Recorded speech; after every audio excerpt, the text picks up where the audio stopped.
Alhamdulillah.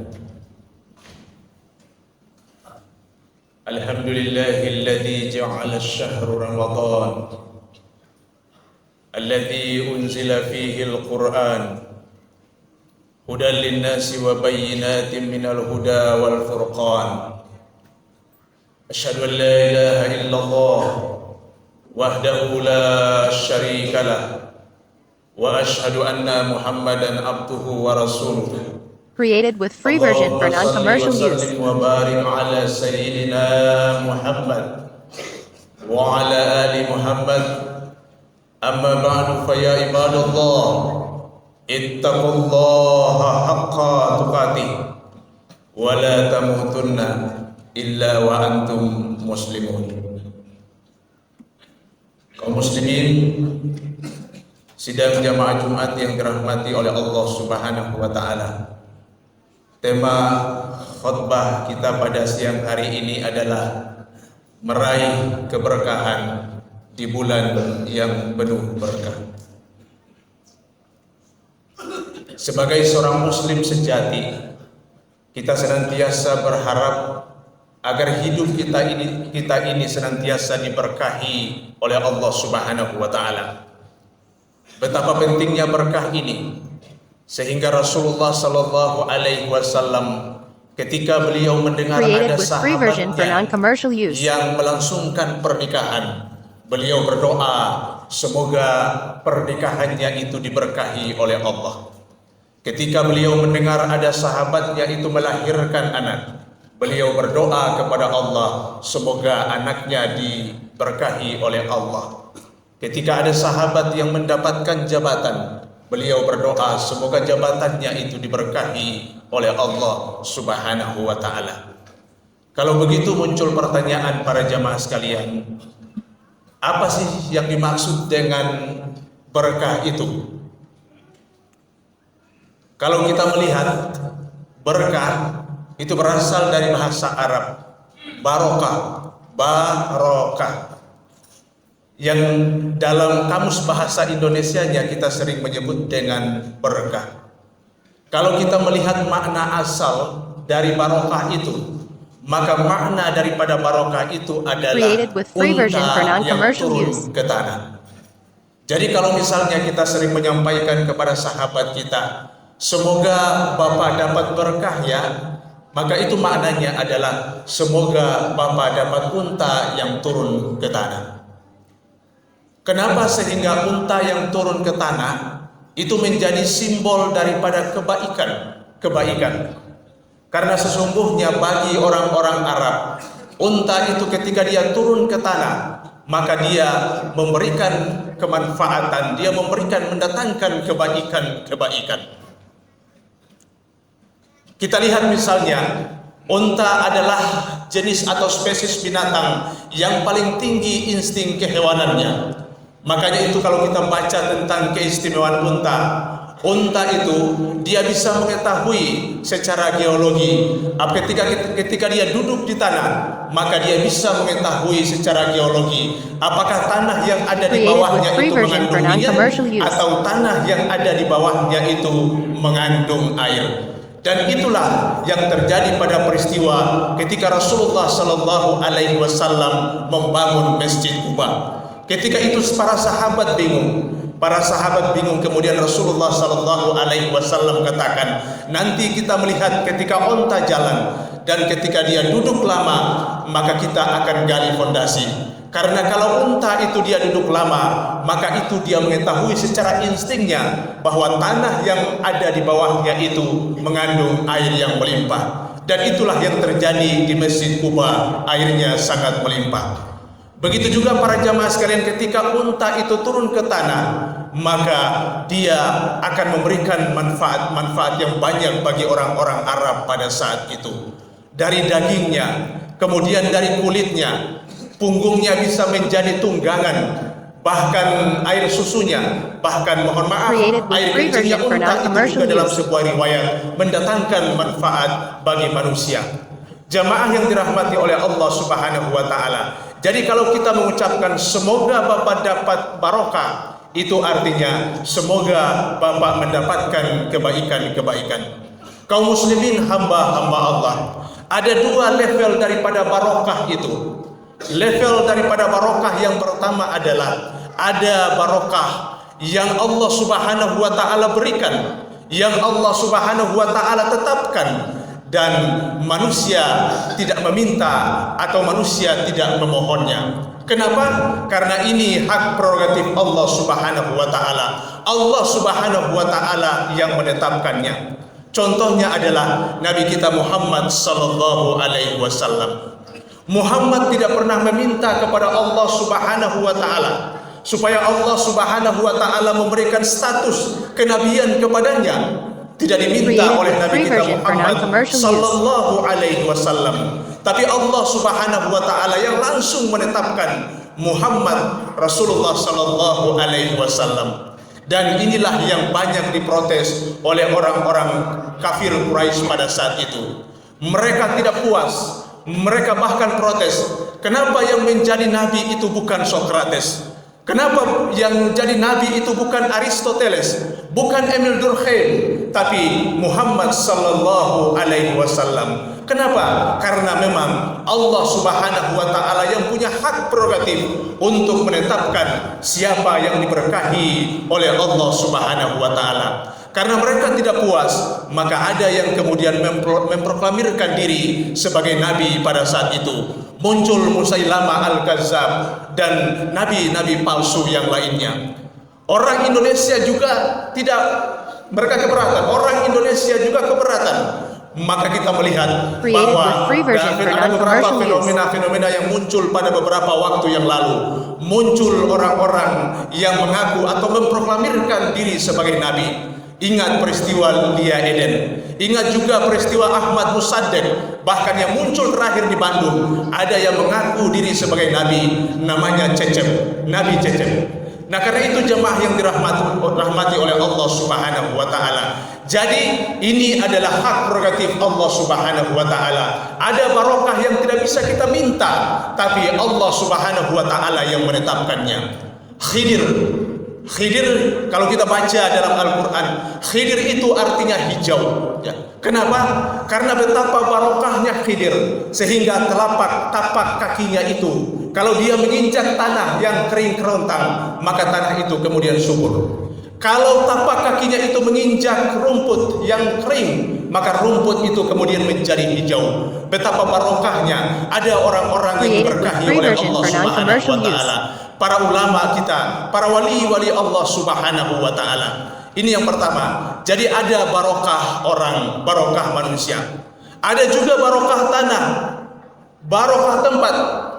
Makkah Al-Mukarramah, yakni di Baitullah dan yang ada di sekitarnya. Betapa barokahnya itu Baitullah dan yang ada di sekitarnya, sehingga orang yang mengelilingi Baitullah, orang yang mengelilingi Ka'bah, dia akan mendapatkan pahala dari Allah Subhanahu wa taala. Kita melaksanakan salat 100.000 kali di Masjid Al-Amin ini baru sebanding dengan 1 kali kita melaksanakan ibadah salat di Baitullah. Jamaah yang dirahmati oleh Allah Subhanahu wa taala, bahkan ketika kita melihat atau memandang Ka'bah saja kita mendapatkan pahala dari Allah Subhanahu wa taala. Ingat ketika kita melaksanakan ibadah umrah dan ibadah haji, tatkala mata ini pertama kali melihat dan memandang Ka'bah, ketika itu kita mengangkat tangan dan kita berdoa kepada Allah Subhanahu wa taala.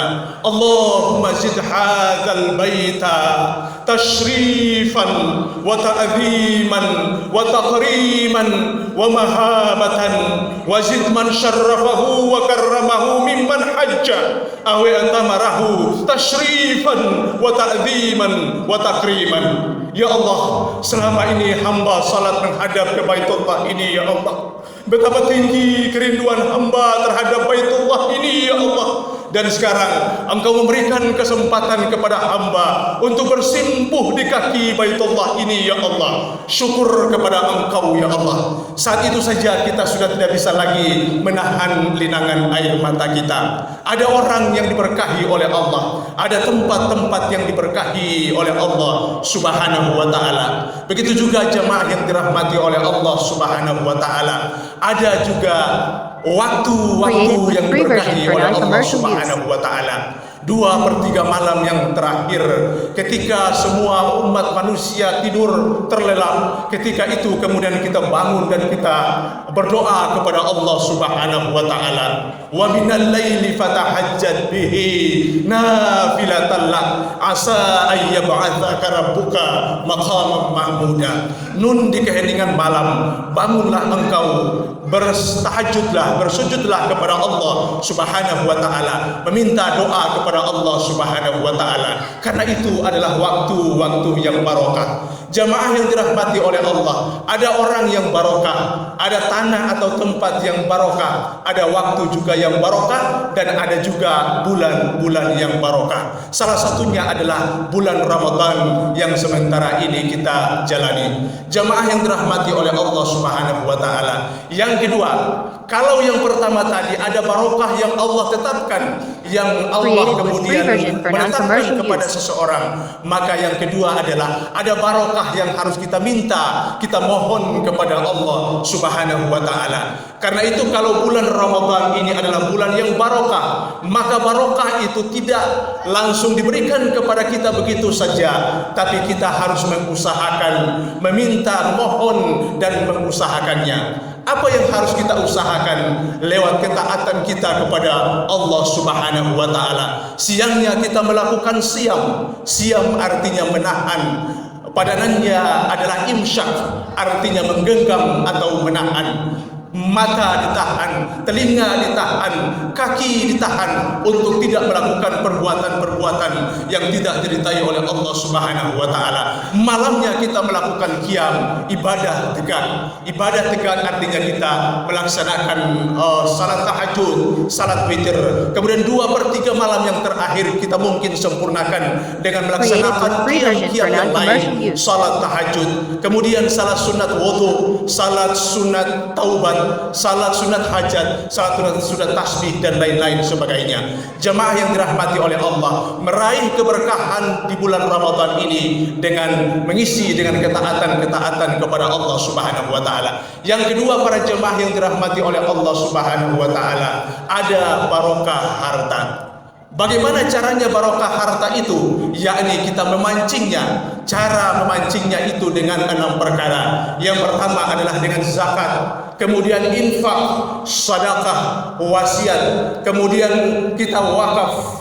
Itu adalah bagian-bagian dari bagaimana menurunkan barokah itu di harta yang kita miliki. Karena itu jemaah yang dirahmati oleh Allah Subhanahu wa taala, selama dalam bulan suci Ramadan ini, agar harta kita diberkahi oleh Allah, maka yang kita lakukan infak, zakat, sedekah, itu yang perlu kita lakukan dalam rangka untuk menurunkan barokah itu di harta yang kita miliki. Jemaah yang dirahmati oleh Allah, mana harta yang barokah itu? Inilah masjid jamaah yang dirahmati oleh Allah Subhanahu wa taala. Masjid yang dibangun di atas tanah ini adalah merupakan barokah. Ada orang yang menyumbang karpet ini, yang kemudian kita melaksanakan ibadah salat dengan khusyuk. Itu bagian daripada harta yang diberkahi oleh Allah Subhanahu wa taala. Dan ingat para jamaah yang dirahmati oleh Allah, orang yang hidupnya barokah, maka dia tidak akan mati.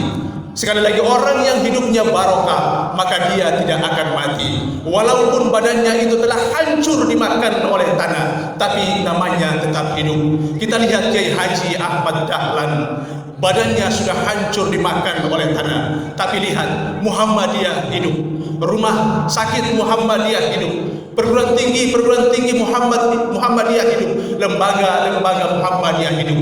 Begitu juga dengan Kiai Haji Hasim Asy'ari, pesantren hidup. Dan begitu juga dengan almarhum Profesor Dr. Buya Hamka dengan karyanya yang sangat monumental Al-Azhar. Jemaah yang dirahmati oleh Allah Subhanahu wa taala, nama kita tetap hidup dengan sedekah, dengan infak, dengan karya-karya yang telah kita wujudkan dalam hidup dan kehidupan ini. Jemaah yang dirahmati oleh Allah, kurang lebih 10 atau 11 hari lagi yang tersisa. Mudah-mudahan kita mengisi ibadah-ibadah haji, ibadah-ibadah puasa yang kita akan jalani di waktu yang tersisa ini dengan menambah ketaatan kita kepada Allah Subhanahu wa taala.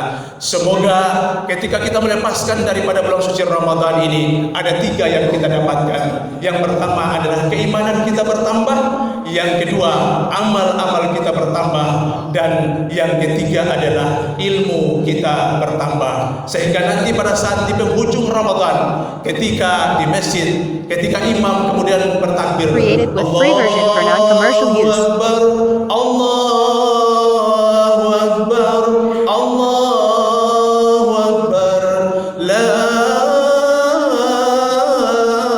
ilaha illallah, Allahu Akbar.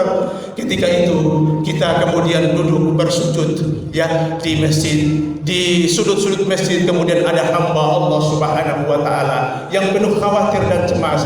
Mereka berdoa pada malam yang terakhir di bulan suci Ramadan ini, ya Allah, siapa tahu ini adalah ibadah Ramadan yang terakhir dalam hidupku. Mungkinkah aku masih bisa berjumpa dengan Ramadan tahun depan? Sedangkan Ramadan tahun kemarin pun aku belum sepenuhnya melaksanakan semua perintah-perintah dan ajaran-Mu ya Allah. Ya Allah, andaikan Engkau jadikan ini adalah Ramadan yang terakhir dalam hidupku, maka gantilah dengan surga yang telah Engkau janjikan kepadaku. Mudah-mudahan Allah Subhanahu wa taala memberkahi hidup kita, memberkahi keluarga kita, memberkahi harta kita, memberkahi ilmu kita, dan memberkahi negeri kita yang tercinta ini. Barakallahu li wa lakum fil Qur'anil azim wa nafa'ani wa iyyakum bima fihi minal ayati wa zikril hakim wa taqabbal minni wa minkum tilawatahu innahu huwas samiul alim.